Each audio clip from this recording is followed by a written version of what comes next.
Meus irmãos, graça e paz. Abram suas Bíblias no livro de Mateus. Mateus capítulo 28. Mateus capítulo 28, dos versos 18 ao 20. Meus amados irmãos, ao término desta série de mensagens, chegamos ao final dela trazendo justamente esta temática, que é missão da igreja. E quando nós falamos sobre missão da igreja, nós somos levados a várias perguntas. O que a igreja deveria estar fazendo quando se fala de missão? Se por um lado, irmãos, vemos igrejas, por exemplo, igrejas ativistas, com agendas cheias, que cansamos muitas das vezes até de olhar. Por outro lado, vemos outras igrejas que não sabem o que fazer. E aí, meus irmãos, a nossa missão, ela é fazer discípulos ou boas obras? A nossa missão é justiça social ou pregação do Evangelho? No texto que nós iremos ler, em Mateus 28, Jesus, ele nos diz pouca coisa acerca do que realmente é a missão da igreja. E eu convido você a ler junto comigo Mateus 28, do 18 ao 20. Diz assim: Então Jesus aproximou-se deles e disse: Foi-me dada toda a autoridade nos céus e na terra.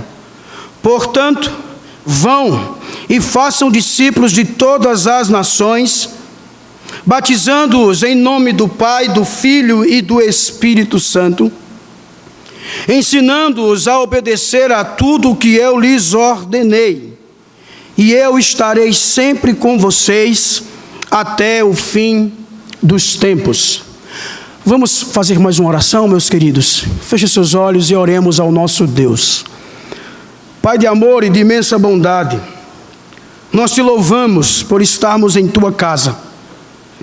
E nesta hora, Senhor, estamos aqui para ouvir a tua voz, ouvir a tua palavra. Por isso, Deus, que o Senhor possa nos ajudar, que o Senhor possa me ajudar a passar aquilo que está nas Escrituras, e que o Senhor possa ajudar os teus filhos, para que eles entendam a tua palavra, Deus, e todos nós juntos sejamos edificados nela. Por isso, Deus, pedimos o auxílio do Espírito Santo nesta hora, crendo, Senhor, que tu podes fazer muito mais daquilo que estamos pedindo ou pensando. É assim que oramos, Pai bendito, agradecidos a ti, no nome do teu Filho Jesus Cristo. Amém. Meus irmãos, o texto em que nós lemos, ele nos leva para um momento muito especial, e por que não dizer chave para a missão da igreja. Nós estamos diante aqui da última aparição de Jesus Cristo, antes dele ir assunto aos céus. E é justamente aqui, irmãos, que Jesus ele vai dar aos seus discípulos uma missão final. Jesus vai dar aos seus discípulos algo muito importante.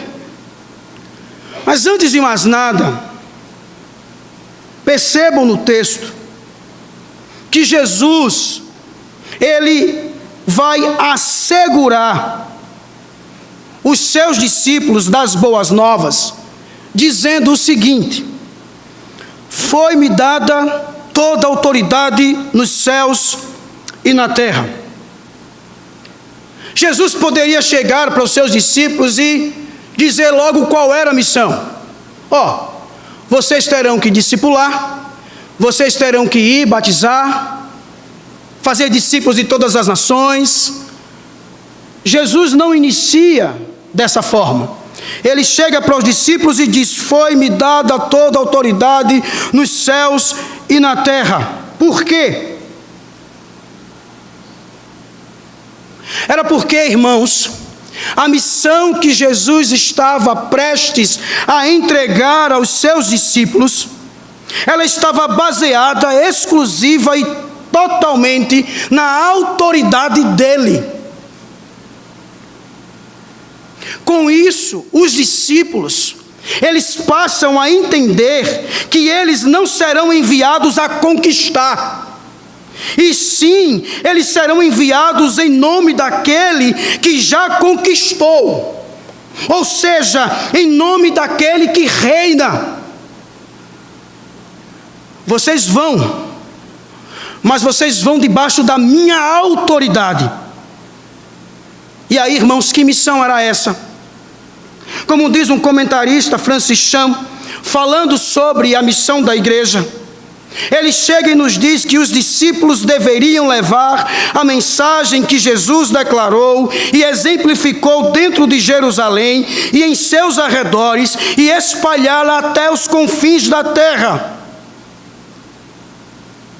Eles deveriam fazer isto. E qual foi a reação dos discípulos? Da mesma forma, irmãos, o que vem à sua mente quando você reflete sobre a missão da igreja? O que você entende quando Jesus te chama para dar continuidade àquilo que ele começou? Jesus, irmãos, já fez a sua parte.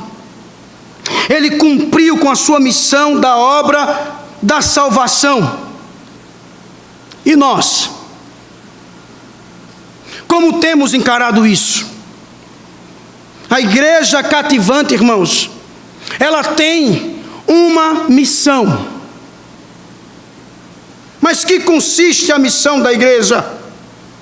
Que é justamente, amados, essa temática que iremos trazer nesta tarde.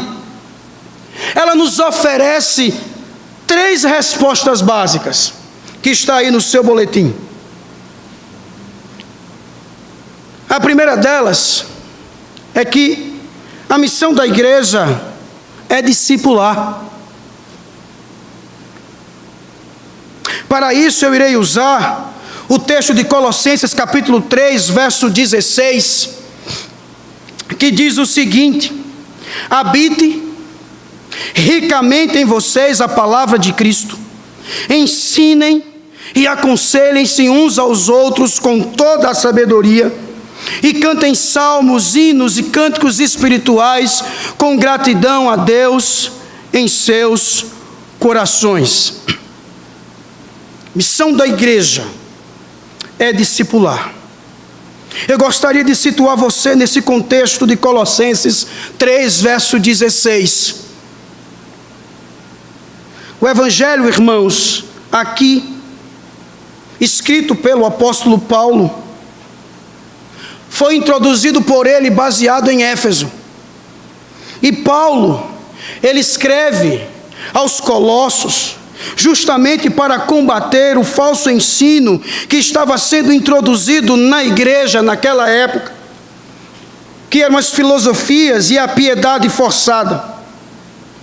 E aí o apóstolo Paulo vai e exorta aquela igreja, e diz àquela igreja como ela deveria fazer para combater esses falsos ensinos. Paulo chega, irmãos, e diz para aquela igreja que eles precisavam se relacionar. Se relacionar por meio de quê? Ele chega e diz: ensinem e aconselhem-se uns aos outros. E vejam que o apóstolo, ele não para por aí. Ele chega e diz que isso deve ser feito também com toda a sabedoria, que eles devem cantar salmos, hinos e cânticos espirituais. E eles devem fazer isto sempre agradecidos a Deus por esta tarefa. Eles devem ter um espírito de gratidão. Mas observem, meus queridos, que Paulo inicia dizendo: habite ricamente em vocês a palavra de Cristo. Por que Paulo diz isso?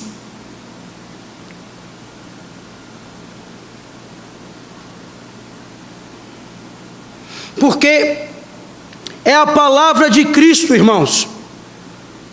É toda a Escritura que é a peça central para o discipulado.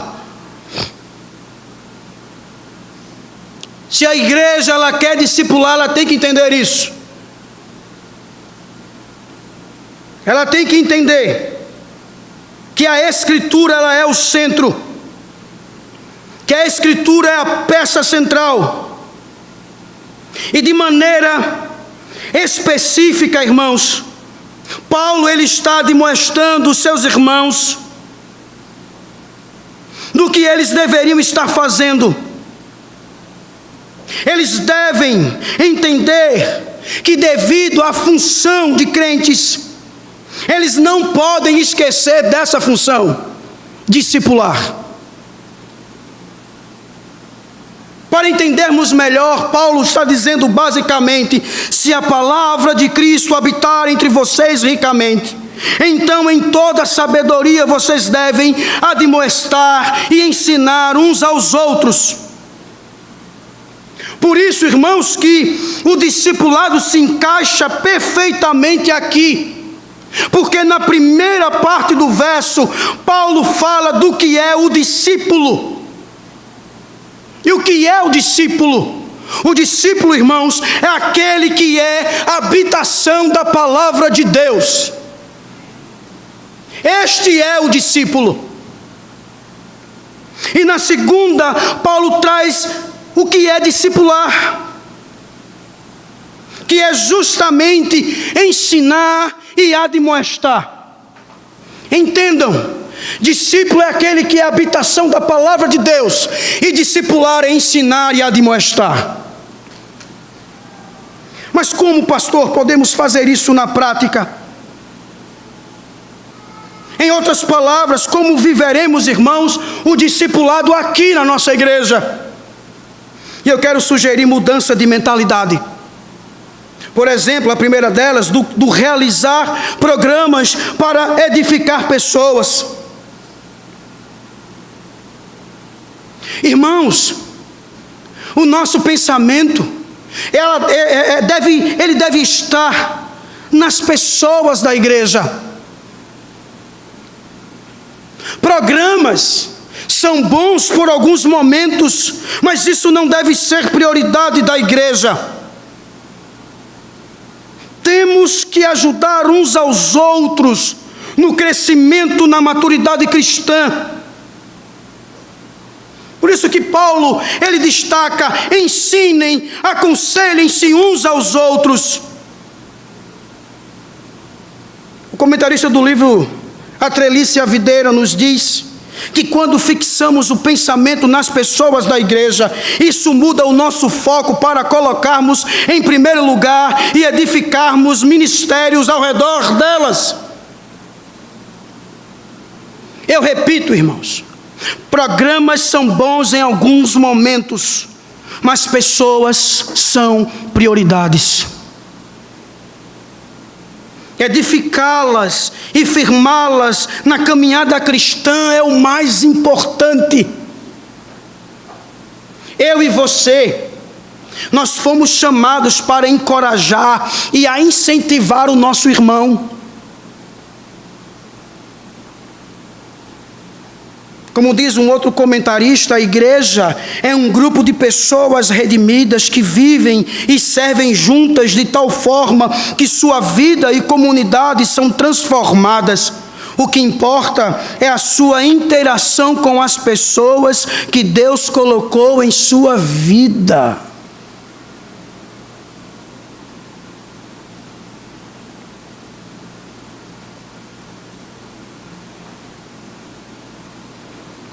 Uma outra mudança, irmãos, é do realizar eventos para treinar pessoas. Nós encontramos igrejas adotando vários tipos de abordagens. São reuniões, são cultos evangelísticos, são reuniões de missões, café de homens, café de mulheres, café de adolescentes, café de crianças. São abordagens e abordagens criativas.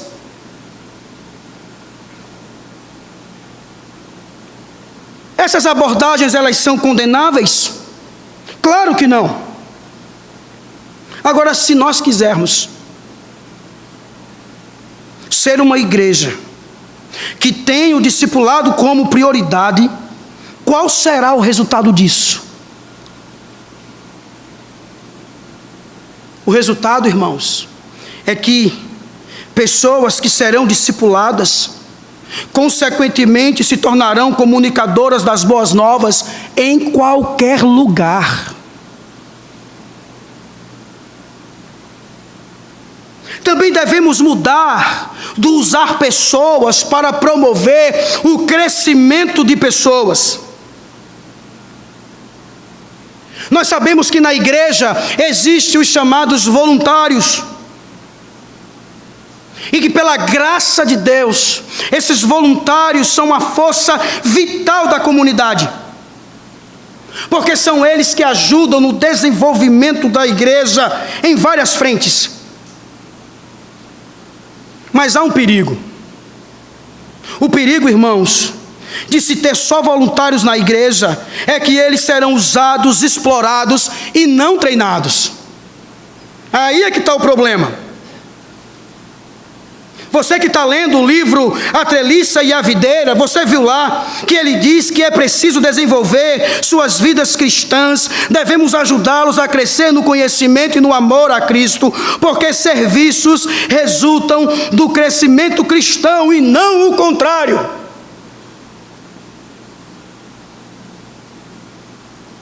Deu para entender? O serviço cristão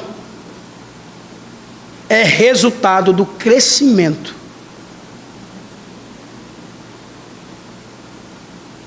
na palavra de Deus.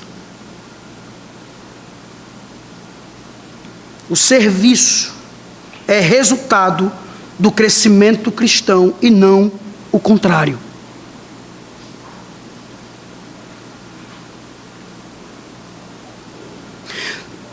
Uma outra mudança, irmãos, que precisamos ter é do focalizar-se em pressões imediatas para o objetivar a expansão de longo prazo. O que eu quero dizer com isso? É que os programas ministeriais nos consomem bastante. Muitas das vezes estamos substituindo o que é importante pelo urgente. Somos levados a cuidar primeiramente das nossas agendas, do aqui e agora. Mas nós precisamos entender que esse trabalho de discipulado, que é a missão da igreja, requer tempo. E o nosso objetivo com isso é o quê? É a longo prazo. Nós precisamos entender que quando nós tomarmos uma posição de discipular o outro, o resultado virá, mas não de maneira imediata e urgente. Precisamos mudar isso. Precisamos mudar, irmãos, do engajar-se em administração para engajar-se em ministério. Eu concordo que a igreja, ela precisa de bons administradores responsáveis pelos recursos que a ela é confiada. Há trabalho, irmãos, de administração que deve ser feito. Mas nós temos que ter cuidado para que o discipulado não venha enfraquecer. Por isso, meus irmãos, vem aquela pergunta: quantas horas por semana os pastores, os líderes, têm seu tempo consumido por reuniões administrativas, reuniões de comissões, de organização de programas e outras coisas? Meus queridos, os pastores e os líderes, eles poderiam ser aliviados de parte da sobrecarga administrativa para que pudessem dedicar tempo ao treinamento de 1 ou 2 novos líderes.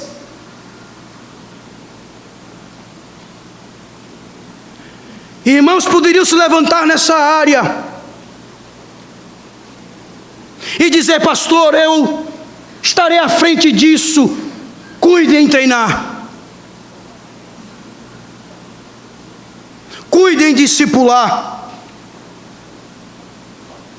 Por último, irmãos, e não menos importante, fazemos pelos outros e pela igreja porque amamos a Jesus.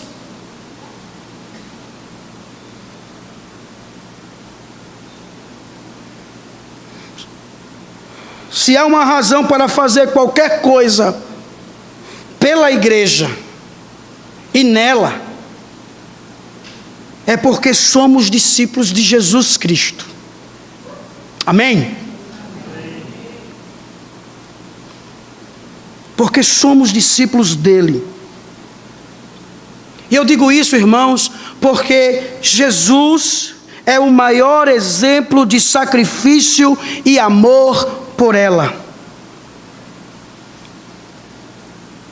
A igreja hoje, ela é uma realidade não por conta de seus planos ou por técnicas de persuasão, mas porque, irmãos, é como diz Paulo aos Filipenses, capítulo 2, verso 6, Jesus não considerou o ser igual a Deus. Jesus não considerou o ser igual a Deus algo a que devia apegar-se. Jesus, irmãos, ele conquistou para si e a mantém de pé. Não com base em ambições egoístas, mas porque ele mesmo, ele foi esmagado na cruz do Calvário pela ira do nosso Deus contra os pecados dela. Então a igreja, irmãos, hoje ela é uma realidade por causa de Jesus, por causa de Cristo. E o que Deus espera de nós? Deus espera de nós que tenhamos a mesma atitude dele. Sacrifiquemo-nos uns pelos outros. Consideremos os outros mais dignos do que nós mesmos. Caminhemos juntos, porque entendemos, irmãos, que Cristo recebe toda a glória ao ver o árduo trabalho de suas mãos crescer e dar frutos para a glória do Pai.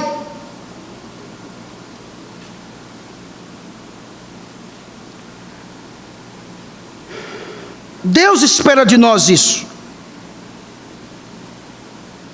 A mesma atitude que Cristo teve pela sua igreja. Deus espera a mesma atitude que Ele teve por mim e por você, que eu tenha pelo meu irmão. Em que consiste, irmãos, a missão da igreja? Depois da resposta inicial, vem agora a segunda.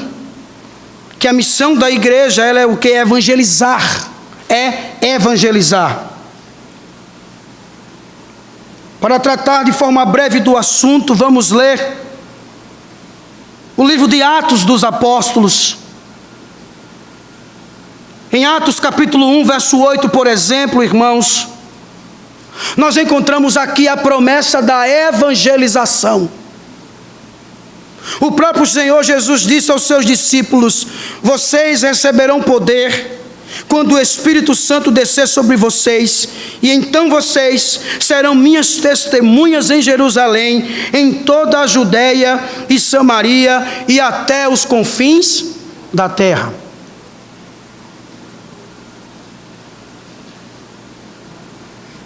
Da promessa, irmãos, vamos ao treinamento da evangelização em Atos 2. Lucas nos conta no verso 42, do capítulo 2 de Atos, que os primeiros cristãos se dedicavam ao ensino dos apóstolos e à comunhão, ao partir do pão e às orações. E o interessante é que antes mesmo deles saírem ao mundo para evangelizar, enquanto louvavam a Deus, eles já contavam com a simpatia de todo o povo à sua volta. E no verso 47 do capítulo 2 de Atos, diz que o Senhor já acrescentava à igreja os que iam sendo salvos. Mas eles, os cristãos, eles não apenas estudavam aos pés dos apóstolos. Observamos também aqui que eles oravam. Oravam pelo quê? Depois de libertos da prisão, os apóstolos Pedro e João, irmãos, se encontram com a igreja e juntos todos oram. Porque em Atos 4, verso 29 nos diz: agora, Senhor, considera as ameaças deles e capacita os teus servos para anunciarem a tua palavra corajosamente.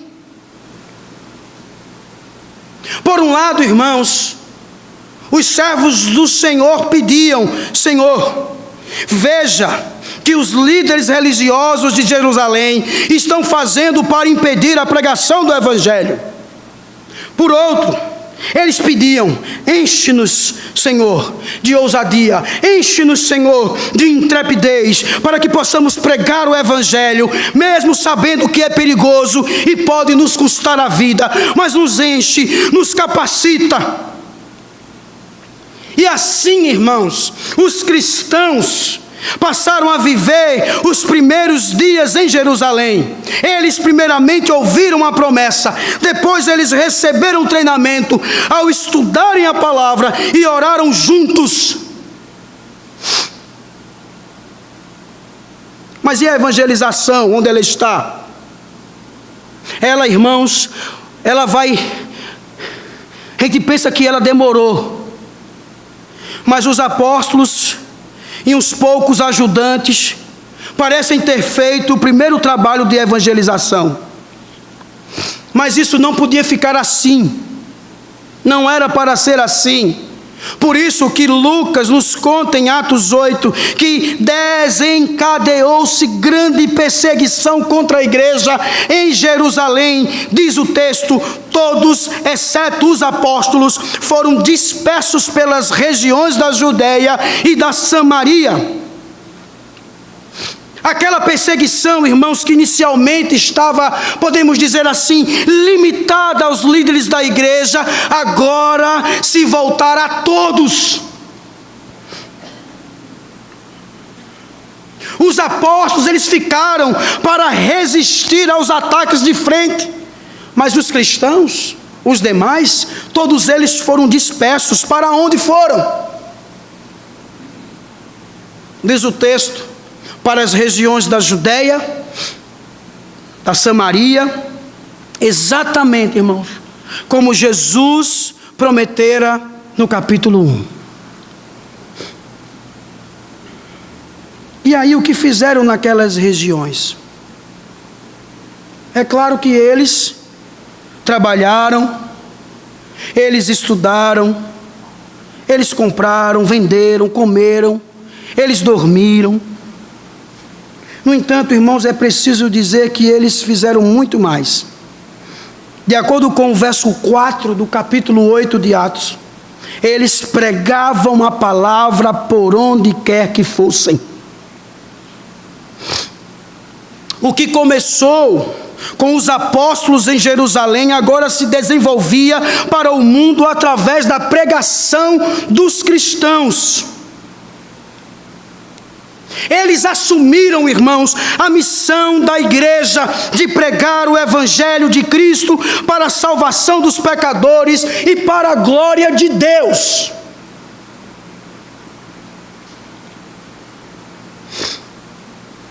Esta também é a nossa missão: pregar o Evangelho. Não há dúvida, irmãos, quando nós lemos sobre o assunto no Novo Testamento. Um certo jovem escocês, em uma reunião de oração, se levantou e contou em lágrimas a extraordinária história de como fora convertido. Ele explicou que estivera no Titanic naquela noite em que este batera no iceberg. E aí ele diz, irmãos, no seu testemunho, que ele agarra a um pedaço de destroços flutuantes nas águas que estavam congelando. De repente ele conta que uma onda trouxe um homem chamado John Harper e o colocou perto de mim.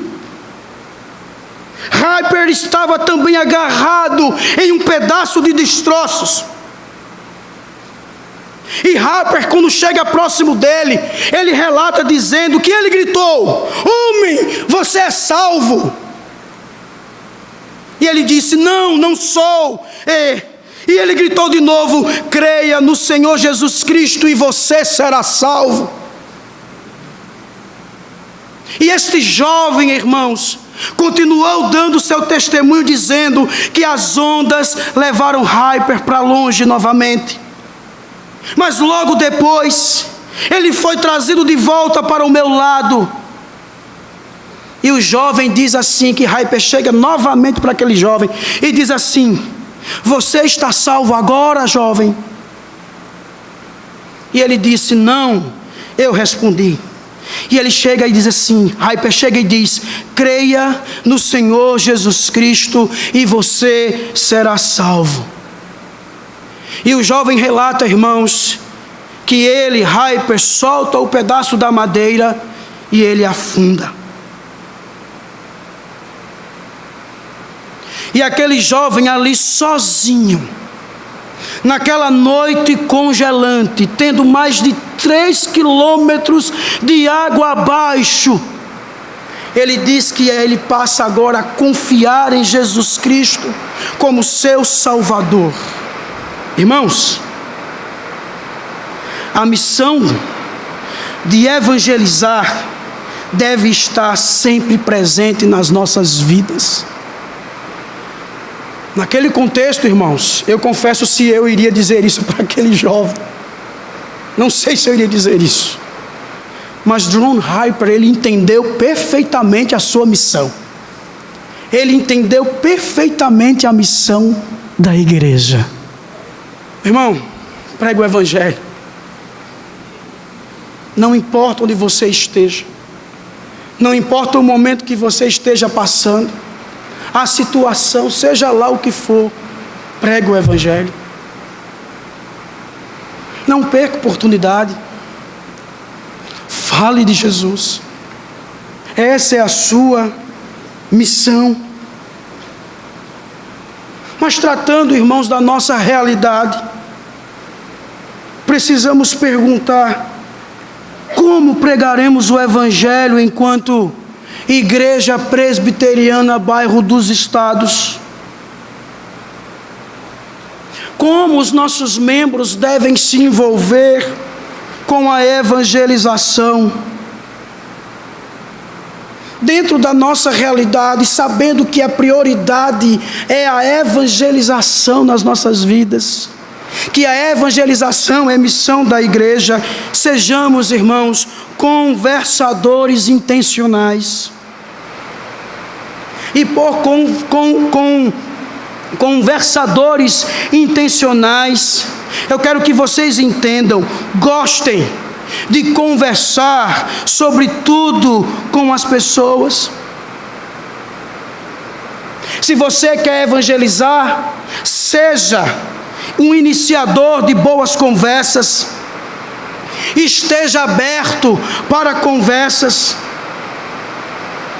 Agora seja intencional,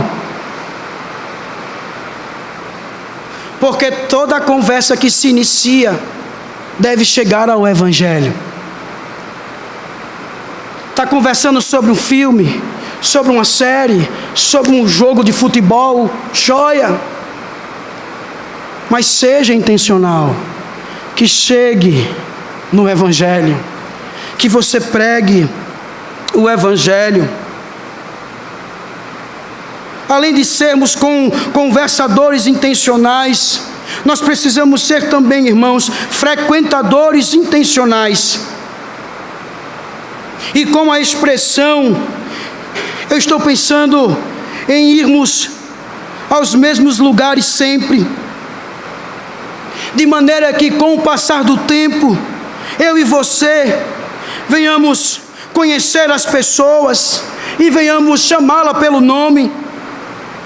E assim estaremos abrindo a oportunidade para conversarmos sobre o Evangelho. Eu sei que você tenha como ir a mais de um restaurante, por exemplo, mas por que não, pela causa do Evangelho, frequentar um com mais regularidade, a fim de conhecer aquelas pessoas? Por isso, além de conversadores intencionais, seja também um frequentador intencional. Entre nos lugares, converse com as pessoas. Naquela padaria que você vai sempre, conheça aquela menina que fica na bancada lá, no balcão. Conheça o caixa do supermercado.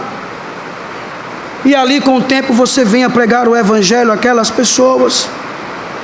Uma outra dica para quem quer cumprir a missão da evangelização é simplesmente falar com os não cristãos sobre a Igreja de Cristo. Nem sempre, irmãos, numa conversa nós vamos diretamente para o Evangelho, mas podemos começar pelo povo do Evangelho. Seria interessante perguntarmos àquelas pessoas: olha, o que você faz aos fins de semana? Seria interessante fazermos isso. Às vezes temos experiências negativas quando convidamos pessoas a virem à igreja. Mas, irmãos, nós podemos ministrar muitas bênçãos quando falamos acerca do povo de Deus, quando falamos sobre a igreja do Senhor.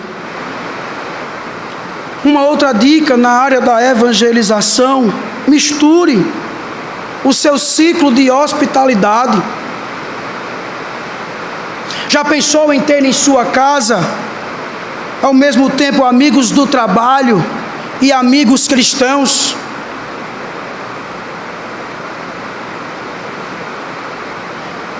Por que você não chama um amigo cristão para lhe ajudar na obra da evangelização?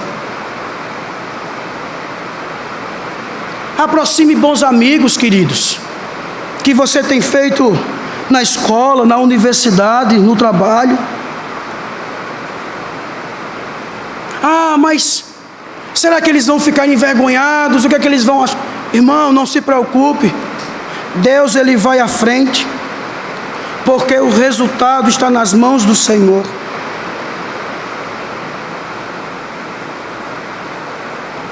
Uma outra questão na área da evangelização que podemos fazer, e eu aqui estou pensando nos pregadores e líderes da nossa igreja, é que primeiro, irmãos, tenhamos em mente que o culto é para Deus e para os cristãos. E eu quero explicar isso. É que muitas pessoas vão nos dizer que se queremos evangelizar, nós precisamos fazer do culto algo menos para os cristãos e mais para não cristãos. Já viram isso?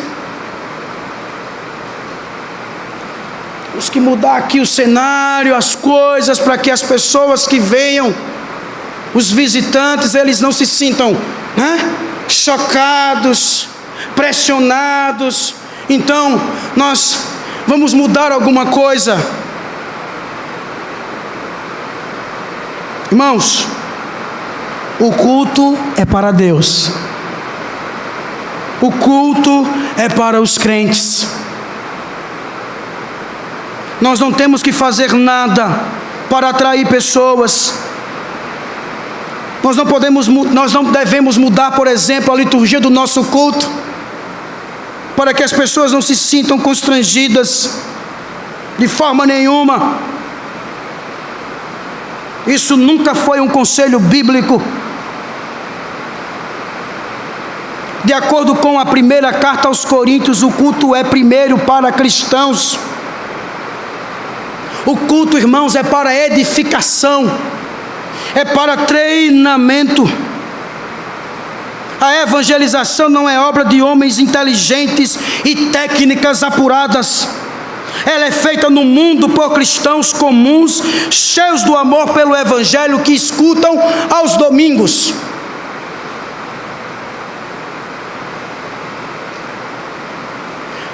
Eu não estou aqui dizendo, irmãos, que nós não devemos pensar na presença de não cristãos entre nós.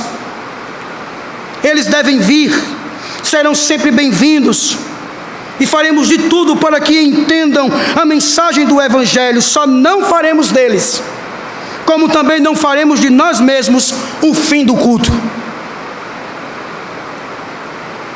Este é e sempre será Deus, a sua glória, o seu poder, a sua salvação e a nossa alegria. Ainda pensando nos líderes, tenhamos uma política de livre mercado quanto à evangelização. Ou seja, as pessoas não precisam fazê-lo sempre conosco ou somente onde estamos. O nosso trabalho é treiná-las e encorajá-las, a fim de que voltem aos muitos lugares que já frequentam para repartir o Evangelho, como o Senhor mesmo lhes permitir. Entendam, não é a minha ideia, não é a sua ideia, não pode ser do seu jeito ou somente do meu jeito. Nós, irmãos, tenhamos liberdade para pregar o Evangelho à nossa maneira e às pessoas que Deus nos enviar. A questão não é tanto como, onde ou quem. O que jamais podemos perder de vista é que, ou seja, que Evangelho estamos pregando.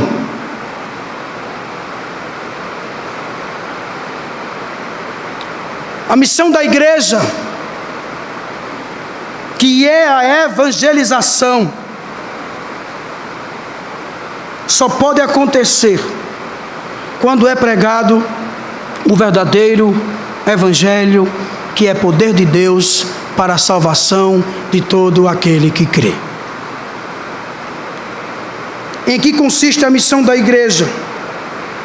A missão da igreja consiste em discipular cristãos, pregar o Evangelho aos não cristãos e, por fim, irmãos, a missão da igreja é plantar igrejas. Não encontramos nenhum mandamento assim explícito na Escritura como plantar igrejas ao redor do mundo. O que encontramos na Escritura é um desdobramento ou uma consequência da proclamação fiel do Evangelho. O povo de Deus, irmãos, ele é reunido e igrejas nascem. Paulo, por exemplo, ele não foi apenas um grande pregador do Evangelho, ele foi também um grande plantador e um grande treinador para a glória de Deus.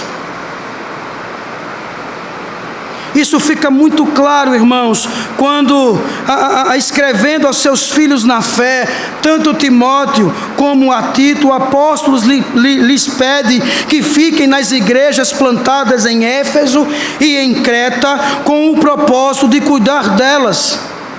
Você vai ver isso em 1 Timóteo capítulo 1, verso 3, e em Tito capítulo 1, verso 5. Esse é o modelo apresentado em todo o Novo Testamento, e ele é descrito de forma bastante especial no capítulo 15 de Romanos. Abra sua Bíblia no capítulo 15 de Romanos, leiamos os versos 23, 24 e 30. Olha o que o apóstolo registra. Ele diz: mas agora, não havendo nestas regiões nenhum lugar em que precise trabalhar, visto que há muitos anos anseio vê-los, planejo fazê-lo quando for à Espanha. Espero visitá-los de passagem e dar-lhes a oportunidade de me ajudarem em minha viagem para lá. Recomendo-lhes, irmãos, por nosso Senhor Jesus Cristo e pelo amor do Espírito, que se unam a mim em minha luta, orando a Deus em meu favor. Depois de Paulo plantar igrejas nessas cidades estratégicas que continuaram o trabalho, Paulo, irmãos, está pronto agora para enfrentar mais um desafio por causa de Jesus. Qual era o desafio? A Espanha. Antes, porém, ele iria passar em Roma para rever os seus irmãos, esperando ali principalmente contar com a contribuição deles em favor do seu projeto, através de recursos e com o suporte espiritual em oração. Mas com isso, irmãos, o apóstolo Paulo, ele deixa muito claro que a plantação de igrejas e o treinamento de seus futuros líderes não é uma obra de um só homem, mas responsabilidade de toda a igreja.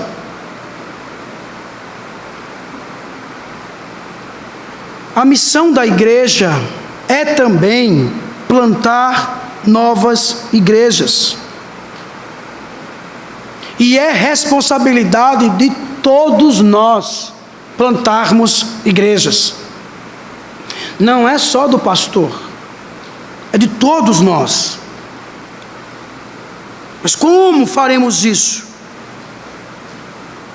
Como a nossa igreja, eu falo da nossa igreja, se envolverá com a missão de plantar novas igrejas?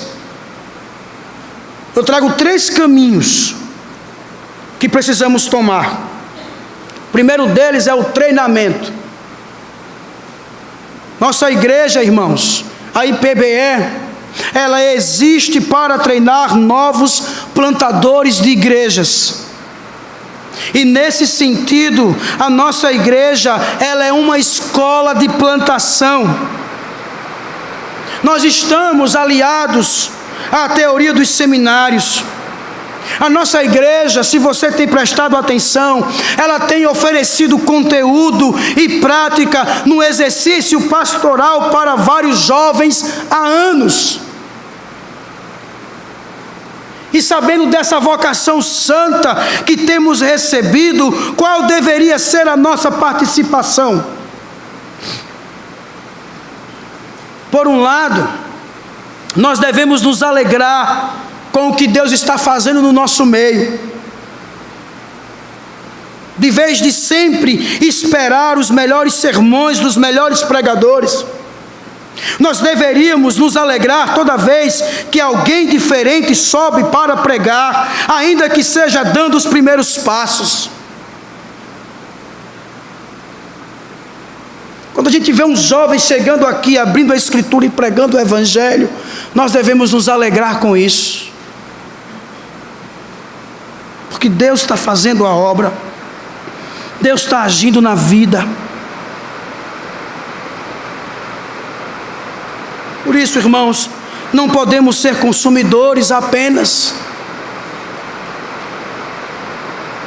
Nós somos participantes de algo muito maior.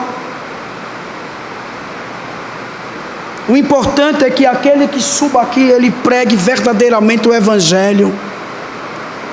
Nem que seja um gago.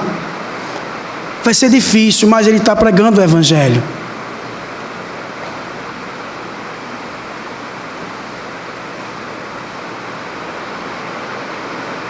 Essa deve ser a nossa postura. Não somos consumidores. Por isso, eu e você não temos o direito de escolher frequentar culto por este ou aquele pregador. Nós não temos isso. O que devemos fazer, irmãos, é sentar com o objetivo de ouvir a palavra de Deus, dar graças a Deus pela escolha que Deus fez em trazer um pregador X para falar aos nossos corações, e ponto final.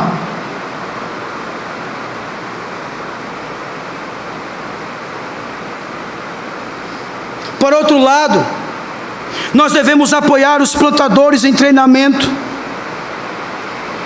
Você vai participar orando por eles e com eles. Você vai torcer por eles. Você tem que separar tempo nas suas agendas para conhecer, para ajudar esses irmãos que estão se integrando à causa de plantação de igreja. Um outro caminho que a nossa igreja tem tomado para cumprir esta missão é o envio de plantadores. Em algumas igrejas, irmãos, o treinamento de líderes serve apenas à causa local. Líderes são treinados para servir a igreja, que não é o nosso caso. Alguns bons obreiros, irmãos, têm escolhido ficar aqui. Muitos outros bons obreiros escolheram ir, e assim é que tem que ser. Um bom obreiro nosso se foi, Levi. É assim que tem que ser. Nós o treinamos, nós o ensinamos, a igreja ensinou. Mas Deus pegou o seu servo e o enviou. Louvado seja Deus. É assim que tem que ser.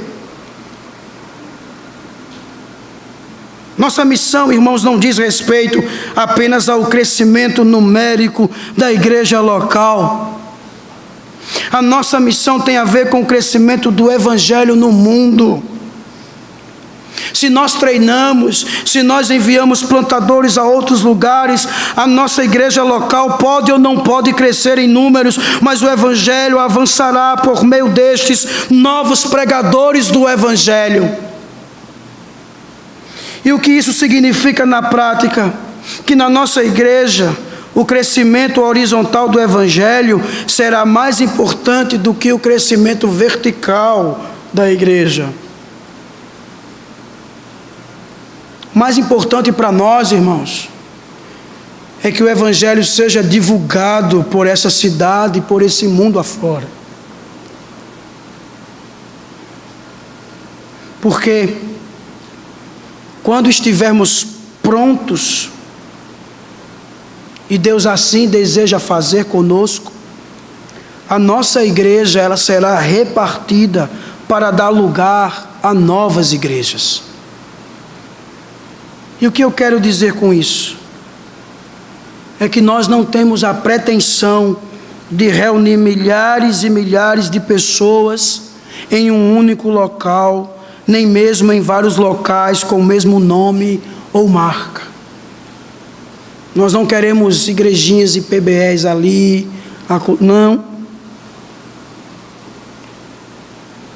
Em algum momento do nosso futuro próximo, nós seremos desafiados por Deus a plantar novas igrejas em nossa própria cidade. E aí vem a pergunta: estaremos prontos? Teremos pastores plantadores? E tão importante quanto, teremos cristãos plantadores? Estaremos dispostos para isso? Pense no belo testemunho contracultural que daremos ao mundo. Nós não queremos ser uma igreja grande, ou uma grande igreja, um grande negócio.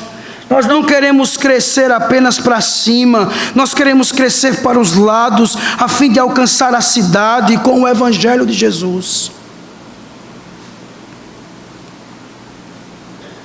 porque assim, irmãos, nós estaremos dando oportunidade aos cristãos de se engajarem de forma direta com a causa da plantação de igrejas.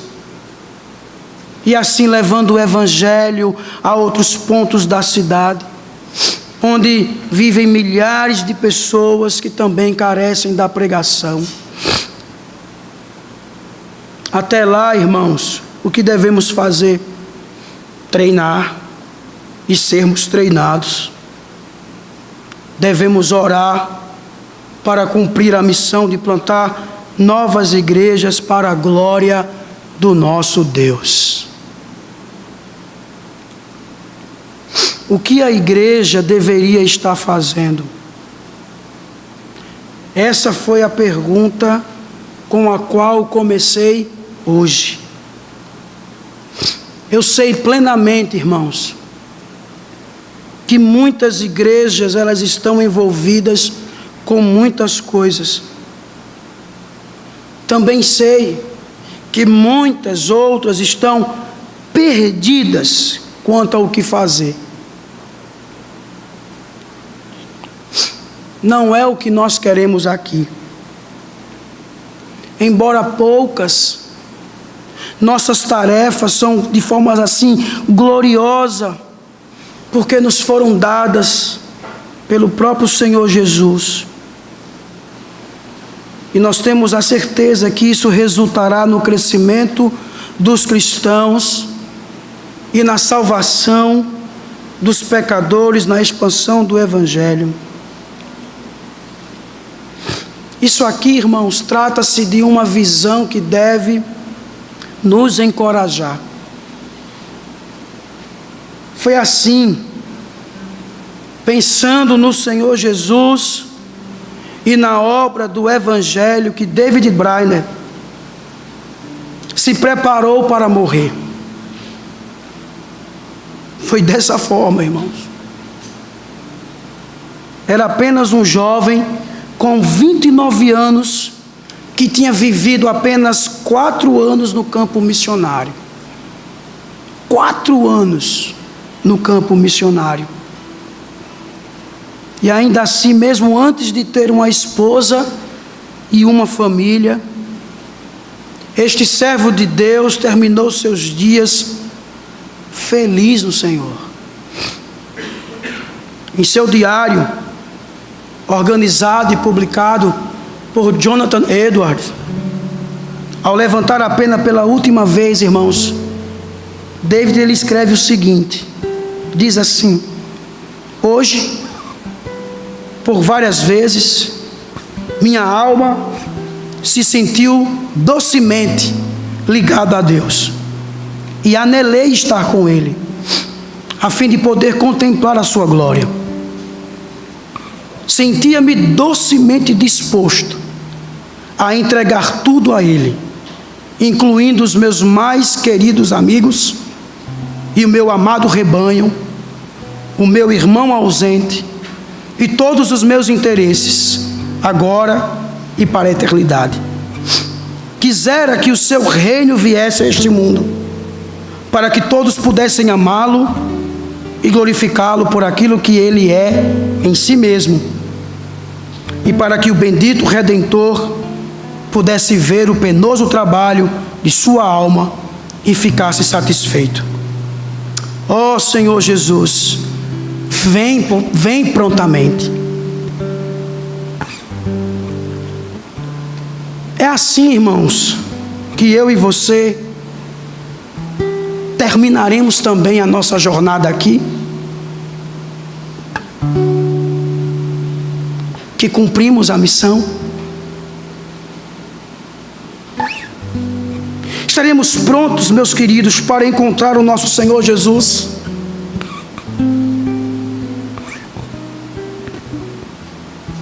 Mais uma vez eu pergunto: temos cumprido a missão? Oh, irmãos, precisamos discipular mais. Precisamos evangelizar.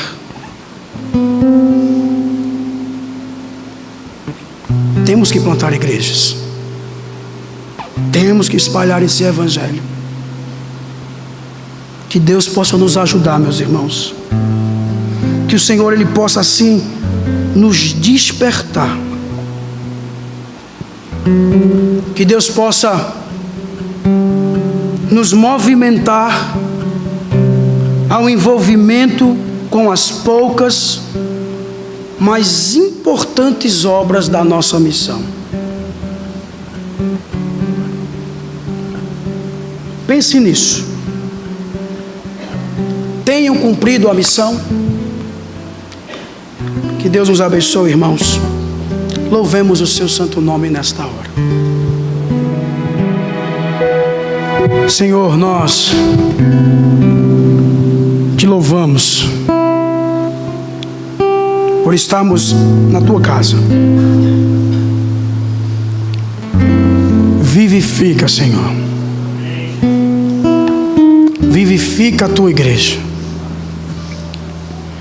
Vivifica as nossas almas, Pai. Fortalece, bendito. A nossa dependência está exclusivamente no Senhor, Pai. Por isso, Deus, neste momento, início de noite, que saiamos daqui, Pai, dispostos a cumprirmos com a missão da igreja. Nos ajude, Senhor, para que possamos nos relacionar com os nossos irmãos. Que possamos discipulá-los, ó Deus. Que possamos ensinar, admoestar. Senhor, nos ajude para que possamos pregar o Teu Evangelho em tempo e fora de tempo. Como também, Senhor, nos ajude a plantarmos igrejas. Vivifica, Senhor, a Tua igreja. Vivifica, Senhor, o Teu povo. Nos ajude, Pai. A nossa dependência está no Senhor. Nos leve em paz para casa. Nos dê uma semana abençoada na Tua presença. Nos livre, Senhor, de todo mal. E que venhamos cumprir, Senhor, com a missão. É assim que oramos, Pai. Gratos a Ti, no nome do Teu Filho Jesus Cristo. E que o amor de Deus, o nosso Pai, a graça do nosso Senhor e Salvador Jesus Cristo, o poder e as consolações do Espírito Santo estejam com todos nós, agora e para todos sempre. A igreja diz: amém. Deus nos abençoe, irmãos.